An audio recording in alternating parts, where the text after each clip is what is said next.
हाय दोस्तों, welcome back to my YouTube channel. तो जो आज का हमारा टॉपिक है वो है निमोनिया। तो चलिए देखते हैं क्या होता है निमोनिया। कभी ना कभी आपके लिए भी निमोनिया हुआ होगा या कभी ना कभी आपने निमोनिया के पेशेंट जरूर देखे होंगे। तो चलिए देखते हैं इसकी डेफिनेशन क्या होती है। तो देखिए, pneumonia is the inflammation of lung parenchyma. तो जो निमोनिया होती है तो इसमें होता क्या है कि हमारा जो लंग पैरेन्काइमा वाला पार्ट होता है इसमें क्या हो जाता है, इन्फ्लामेशन होने लगता है। और किसकी वजह से होता है, तो is caused by microbial agent. क्या होते हैं, जो माइक्रोब्स होते हैं जैसे बैक्टीरिया वायरस होते हैं, ये क्या करते हैं, कॉज करते हैं क्या, निमोनिया को। ठीक है ना। तो लंग पेरेन्काइमा क्या होता है, सबसे पहले हम वो समझते हैं और कहाँ पर इन्फ्लामेशन हो रहा है चलिए देखते हैं। तो देखिए, कभी ना कभी आपने भी लंग्स की एनाटॉमी पढ़ी होगी तो उसके पार्ट जरूर पढ़े होंगे। जैसे कि हमारा ट्रैकिया होता है, ट्रैकिया डिवाइडेड होता है प्राइमरी ब्रोंकस में, secondary bronchus and tertiary bronchus. आपको पता ही होगा कि टर्सरी ब्रोंकस से ही कनेक्ट क्या होती है, हमारी एल्वुलाई कनेक्ट होती है। एल्वुलाई जिसे हम क्या बोलते हैं, एयर सैक भी बोला करते हैं, जो आप यहाँ पर डायग्राम में देख पा रहे होंगे। ठीक है, तो ये क्या है, हमारे एयर सैक है। एक्चुअली होता क्या है कि इन एयर सैक की हेल्प से ही एक्चुअली होता क्या है कि गैसों का एक्सचेंज होता है। जो गैस एक्सचेंज होती है वो एल्वुलाई से ही होती है। तो देन यही क्या कहलाती है, हमारी लंग पैरेन्काइमा, जहां पर गैसों का एक्सचेंज होता है ऑक्सीजन एंड कार्बन डाइऑक्साइड का ब्लड के माध्यम से। तो ये क्या है, हमारी नॉर्मल एल्वुलाई है। लेकिन ये है जो हमारी सेकंड आप देख पा रहे होंगे, ये है इन्फ्लाम्ड एल्वुलाई, जिसमें कि क्या हो गया है, इन्फ्लामेशन हो गया है। इन्फ्लामेशन बोला जाए तो इसमें होता क्या है कि जो एल्वुलाई है, जो सेक है, इसमें क्या हो जाता है, फ्लूइड का एक्युमुलेशन हो जाता है, जो आप यहाँ पर देख पा रहे होंगे। अब इसमें जैसे ही फ्लूइड भर जाएगा तो क्या होगा कि जो एयर को क्या होना चाहिए, एक्सचेंज होना चाहिए प्रॉपरली तरीके से एल्वुलाई के माध्यम से, वो एयर एक्सचेंज नहीं हो पाएगी। ठीक है ना। अब एयर एक्सचेंज नहीं हो पाएगी तो क्या होगा कि निमोनिया कॉज हो जाता है। ठीक है, ब्रीथिंग डिफिकल्टी होगी, बहुत सारे क्या सिम्टम्स देखने को मिलने लगते हैं। तो ये क्या है, निमोनिया की नॉर्मली डेफिनेशन है। चलिए इसके आगे देखते हैं। तो इंसिडेंस की बात करें हम, देखिए तो pneumonia, incidence of pneumonia is children under 5 years. तो सबसे ज्यादा जो निमोनिया देखने को मिलता है हमें, तो वो 5 साल से छोटे बच्चों में सबसे ज्यादा निमोनिया कॉज होता है। ठीक है ना। इसके बाद बात करें तो in person 65 years age and older it is fifth leading cause of death. तो देखिए क्या होता है, जो ओल्ड एज वाले पर्सन होते हैं जिनकी एज 65 साल से अधिक है, उनमें ये डेथ का कॉज बन सकता है। मतलब डेथ होने के चांसेस उनमें बहुत ज्यादा होते हैं। ये 5वां कॉज हो सकता है डेथ होने का। ठीक है, जिनकी उम्र 65 साल से ज्यादा हो चुकी है। देन ये छोटे बच्चों में तो देखने को कॉमनली मिलता ही है, जिनकी उम्र 5 साल या 5 से कम है। तो ये कुछ इंसिडेंस है। चलिए इसके बाद हम समझते हैं इसकी इटियोलॉजी।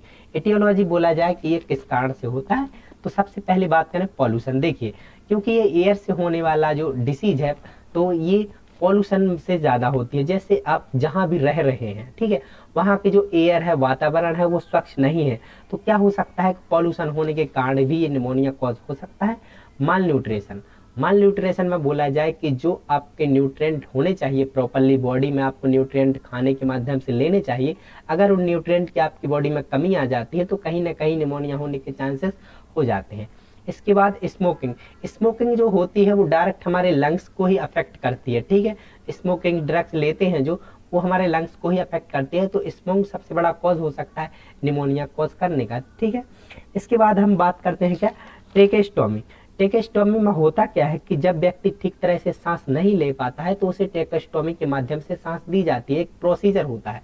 तो कहीं ना कहीं ट्रेकेस्टोमी भी कॉज कर सकती है। ठीक है, एयर पॉल्यूशन जो अभी हम यहाँ पर बात कर चुके हैं कि अगर एयर पॉल्यूशन ठीक नहीं है, मतलब कि जो वातावरण है, एयर है, वो साफ नहीं है, तो निमोनिया कॉज कर सकता है। ठीक है, एंड इंटेस्टिनल एंड गैस्ट्रिक फीडन, ये भी एक प्रोसीजर होता है। देखिए जो व्यक्ति क्या होते हैं, इल्लेस डिसीज से ग्रसित है, या बोला जाए कि वो अपने आप से खाना नहीं खा पा रहे हैं, ठीक है, तो क्या होता है, एक ट्यूब के माध्यम, ट्यूब क्या करते हैं कि इंसर्ट करते हैं कहाँ पर, स्टमक में, ट्यूब के माध्यम से खाना खिलाया जाता है, जो लिक्विड डाइट होती है वो दी जाती है। ठीक है, तो कहीं ना कहीं इस प्रोसीजर के कारण भी अगर हो सकता है कि वो हमारे ट्रैकिया में चला जाए थोड़ा सा भी फूड का कंटेंट, तो हमारे एल्वुलाई में जाकर वो फंस जाता है, जिसके कारण निमोनिया भी कॉज होने के चांसेस हो जाते हैं। ठीक है ना।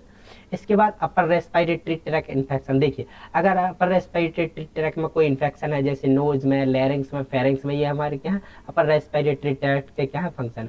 अगर इनमें कोई इन्फेक्शन होता है तो कहीं ना कहीं ये चांस हो सकते हैं कि एल्वुलाई भी अफेक्ट हो जाए, हमारे एयर सैक भी अफेक्ट हो सकते हैं। ठीक है ना, इससे निमोनिया हो सकता है। इसके बाद है prolong bed rest and immobility. ठीक है, क्या होता है जो पेशेंट होते हैं, क्या होता है कि बहुत ज़्यादा बेड रेस्ट पर रहते हैं, मतलब बेड पर रहते हैं, इमोबिलिटी मतलब कोई भी एक्टिविटी नहीं करते, तो कहीं ना कहीं उनमें निमोनिया होने के चांसेस हो जाते हैं। तो कुछ ये एटियोलॉजी होती है जो कि कॉज कर सकते हैं। ठीक है ना, चलिए आशा है कि आप इतना समझ गए होंगे। इसके बाद हम बात करते हैं रिस्क फैक्टर की, तो इससे क्या क्या हो सकता है। तो देखिए, न्यूरोमस्कुलर डिसीज मतलब कि जो हमारे न्यूरॉन्स है, मसल्स हैं, उनमें डिसीज हो सकती है निमोनिया के बाद। प्रोलॉन्ग हॉस्पिटल स्टे मतलब हो सकता है कि ज़्यादा समय तक हॉस्पिटल में एडमिट करना पड़े। रिसेंट सर्जरी की भी आवश्यकता हो सकती है। एंडोट्रेकियल इंक्यूबेशन, एंडोट्रेकियल इंक्यूबेशन भी हो सकता है, जिसके माध्यम से इसमें भी ये क्या होता है, एक फ्लेक्सिबल ट्यूब डाली जाती है हमारी नोज और किसके, माउथ के माध्यम से, ताकि जो व्यक्ति स्वयं से सांस नहीं ले पा रहे हैं उनको एंडोट्रेकियल ट्यूब के माध्यम से सांस दी जा सके। ठीक है, तो कहीं ना कहीं ये भी कॉज कर सकता है। इसके बाद एस्पायरेशन, तो ये कुछ रिस्क फैक्टर होते हैं निमोनिया के। चलिए आगे देखते हैं। देखिए, निमोनिया की अब हम टाइप की बात करते हैं कि जो निमोनिया है वो कितने टाइप का होता है। तो नॉर्मली बोला जाए तो निमोनिया 5 टाइप के होते हैं। Community acquired pneumonia, hospital acquired pneumonia, fungal pneumonia, aspiration pneumonia, opportunist pneumonia. चलिए आप सबसे फर्स्ट देखते हैं कम्युनिटी एक्वायर्ड निमोनिया। देखिए, community acquired pneumonia is defined as the lower respiratory tract infection, मतलब कहाँ का इन्फेक्शन, हमारे लंग्स में जो भी एल्वोले है, ट्रैकिया, ठीक है, of lungs parenchyma with onset in the community of during in the first 2 days of hospitalization. इसका मीनिंग प्रॉपर ये निकलता है कि अगर कोई इन्फेक्शन, देखिए जैसे आप कम्युनिटी में रहते हैं, कम्युनिटी मतलब कि जहाँ पर तकरीबन 500 या 1000 या 1000 से 2000 तक व्यक्तियों की संख्या होती है, कम्युनिटी जैसे गांव है, ठीक है। तो जो कम्युनिटी है अगर उसमें कोई इन्फेक्शन होता है, कम्युनिटी में रहने पर, कम्युनिटी में आप रह रहे हैं और वहाँ पर अगर आपको इन्फेक्शन होता है कम्युनिटी में, तो उसे हम कम्युनिटी एक्वायर्ड निमोनिया बोलते हैं। और देन अगर 2 days हो जाए अस्पताल में भी एडमिट हुए, तो कहीं ना कहीं इसे हम कम्युनिटी एक्वायर्ड निमोनिया बोलेंगे, अगर कम्युनिटी में कोई निमोनिया हो जाता है तो। इसके पॉजिटिव एजेंट क्या है, तो streptococcus pneumonia, mycoplasma pneumonia, respiratory virus, moraxella catarrhalis. तो ये क्या है, कुछ पॉजिटिव एजेंट है जो कि हमें कम्युनिटी में क्या कर सकते हैं, कम्युनिटी में क्या कर सकते हैं, निमोनिया को कॉज कर सकते हैं, निमोनिया हमें कर सकते हैं। ठीक है ना, इसके बाद बात करें हॉस्पिटल एक्वायर्ड निमोनिया, नाम से ही पता चल रहा है कि हॉस्पिटल में होने वाला निमोनिया। ठीक है ना, hospital acquired pneumonia is defined as the pneumonia occurring 48 hours और longer after hospital admission and not incubated at the time of admission. देखिए होता क्या है इसका मीनिंग, देखिए कि अगर कोई व्यक्ति मान लीजिए किसी डिसीज से ग्रसित है, पहले से कोई बीमारी से ग्रसित है, पहले से उसे कोई डिसीज है, और क्या होगा कि वो 48 घंटे से उसमें एडमिट है, 48 घंटे 2 दिन या 3 दिन या 4 दिन से क्या है वो हॉस्पिटल में एडमिट है। अगर हॉस्पिटल में एडमिट होने के बाद अगर वहीं हॉस्पिटल में किसी कारणवश कोई इन्फेक्शन, इन्फ्लामेशन हो जाता है हमारे लंग्स पेरेन्काइमा में, किसकी वजह से, कोई पॉजिटिव एजेंट जैसे बैक्टीरिया, वायरस हमारे लंग पेरेन्काइमा में चला जाता है और वहां पर निमोनिया कॉज हो जाता है, तो उसे हम नॉर्मली हॉस्पिटल एक्वायर्ड निमोनिया बोलते हैं। ठीक है ना, इसके पॉजिटिव एजेंट है जैसे स्यूडोमोनास, स्टेप्टोएरियोस, enterobacter, escherichia and coli and proteus. तो ये क्या कर सकते हैं कि हॉस्पिटल में निमोनिया कॉज कर सकते हैं, कुछ एजेंट हैं, तो इसलिए हम इसे हॉस्पिटल एक्वायर्ड निमोनिया बोलते हैं। ठीक है ना, चलिए इसके बाद बात करते हैं फंगल निमोनिया। फंगल निमोनिया में क्या क्या पॉजिटिव एजेंट हो सकते हैं, क्या है, histoplasmosis, blastomycosis and cryptococcosis and candidiasis and actinomycin. तो ये क्या होते हैं, कुछ पॉजिटिव एजेंट होते हैं जो फंगल निमोनिया को कॉज कर सकते हैं। ठीक है, चलिए इसके बाद एस्पायरेशन निमोनिया। एस्पायरेशन निमोनिया क्या होता है, देखिए aspiration pneumonia refer to the pneumonia occur from abnormal entry of secretion. इतना क्या है, abnormality, abnormal entry of secretion and substance into the lower airway, मतलब लंग्स पेरेन्काइमा। देखिए होता क्या है, जैसे ही कोई व्यक्ति फूड इनटेक करता है, ठीक है, फूड में लिक्विड डाइट लेता है, कोई भी सॉलिड डाइट लेता है, कुछ भी खाता है, ठीक है ना, तो अगर फूड, ठीक है, फूड पाइप में ना जाकर गलती से हमारे ट्रैकिया में चला जाता है, ठीक है, हमारे लंग्स में चला जाता है, हमारे ट्रैकिया में चला जाता है, ठीक है ना, तो उस कारण से क्या हो सकता है कि व्यक्ति को क्या हो सकता है कि निमोनिया जैसे, मतलब कि जो फूड का कंटेंट अगर वो हमारे एल्वोलाई में चला जाता है, तो एल्वोलाई में क्या हो सकता है, इन्फ्लामेशन हो जाता है, इन्फ्लामेशन हो सकता है, हमारी जो एल्वोलाई है वो डैमेज हो सकती है फूड के कंटेंट जाने से,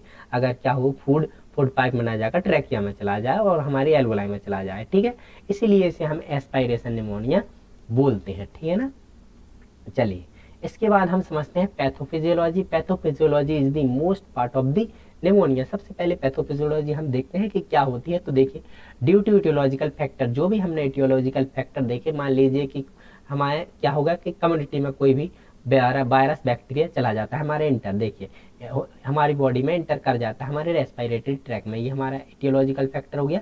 तो देखिए, microbes enter the respiratory tract, मतलब कोई भी कम्युनिटी में, जब हम कम्युनिटी में हैं तो कोई भी माइक्रोब्स, माइक्रोबियल जो हमने बात की थी कि माइक्रोबियल जो भी होते हैं बैक्टीरिया वायरस, अब वो क्या कर गए, मान लीजिए हमारे रेस्पिरेटरी ट्रैक में इंटर कर जाते हैं, ठीक है, जो हमारा लोअर रेस्पिरेटरी ट्रैक है उसमें अगर इंटर कर जाते हैं तो होगा क्या कि एक्टिवेशन ऑफ इम्यून सिस्टम। अब जैसे ही बैक्टीरिया वायरस हमारे रेस्पिरेटरी ट्रैक में अंदर हो जाता है तो जो हमारा इम्यून सिस्टम होता है बॉडी का, उसे माइक्रोब्स को किल करने के लिए वो क्या हो जाता है, एक्टिवेट हो जाता है, कैसे, माइक्रोब्स को किल करने के लिए, ठीक है ना।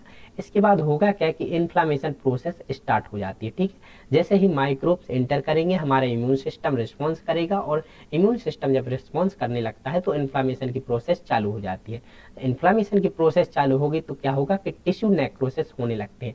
अब टिश्यू नेक्रोसिस क्या होते हैं, तो देखिए आप समझ पाएंगे कि जहां पर इन्फ्लामेशन होता है, ठीक है ना, जैसे कहीं भी इन्फ्लामेशन होता है, मान लीजिए यहाँ इन्फ्लामेशन हुआ है, तो इन्फ्लामेशन होता है जैसे ही, तो वहां पर क्या होते हैं, WBC सेल आ जाती हैं, जो कि हमारी क्या होती हैं कि मतलब कि क्या करती हैं कि जो बैक्टीरिया वायरस है उन्हें किल करने का काम करती हैं। तो WBC में क्या होते हैं, जो माइक्रोफेजेस सेल होती हैं, माइक्रोफेजेस सेल वो क्या करने लगती हैं, पुट्रीफेक्शन का काम करने लगती हैं।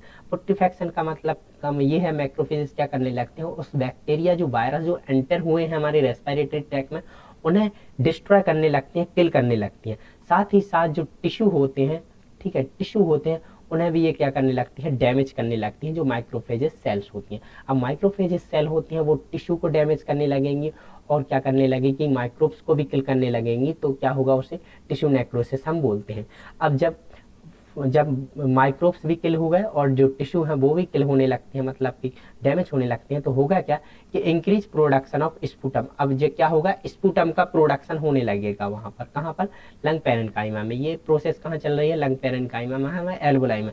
तो स्पूटम का प्रोडक्शन होने लगेगा, देन स्पूटम के प्रोडक्शन के साथ साथ क्या होगा कि पस और फ्लूइड भी क्या होने लगेगा, इंजेक्शन, मतलब कि वहां पर जो एल्वोलाई हमारी उसमें क्या होगा कि फ्लूइड भी भरने लगेगा, साथ ही साथ पस का कलेक्शन भी होने लगता है। और पस का कलेक्शन होगा वहां पर जो हमारी एल्वोलाई है, तो ठीक तरह से सांस नहीं ले पाएगा व्यक्ति, ठीक तरह से सांस नहीं ले पाएगा, और जो क्या होगा कि जो गैस एक्सचेंज का काम है वो नहीं हो पाएगा प्रॉपरली तरीके से, इसीलिए हम उसे निमोनिया बोलते हैं।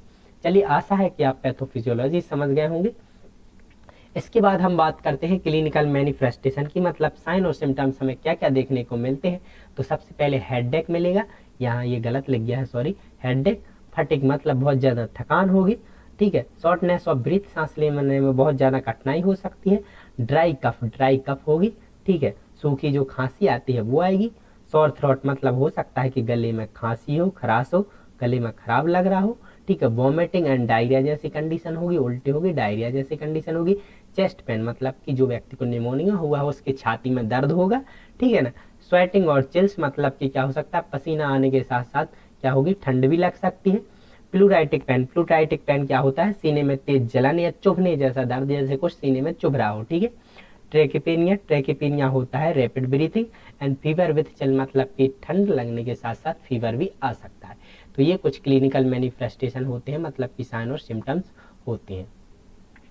इसके बाद हम बात करते हैं डायग्नोस्टिक एवेल्युएशन की, कि कैसे असेस कर सकते हैं अगर निमोनिया होता है। तो सबसे पहले हिस्ट्री कलेक्शन करते हैं, फिजिकल एग्जामिनेशन कर सकते हैं, हम चेस्ट एक्सरे करेंगे, जो छाती का एक्सरे होता है वो कर सकते हैं, sputum culture, full gram staining sorry, and ABG arterial blood gas, ये कुछ एग्जामिनेशन होता है, एंड कंप्लीट ब्लड काउंट मतलब सीबीसी टेस्ट करा सकते हैं, blood culture test and bronchoscopy. तो ये क्या हो सकते हैं, कुछ डायग्नोस्टिक इवैल्यूएशन होते हैं जो किए जा सकते हैं।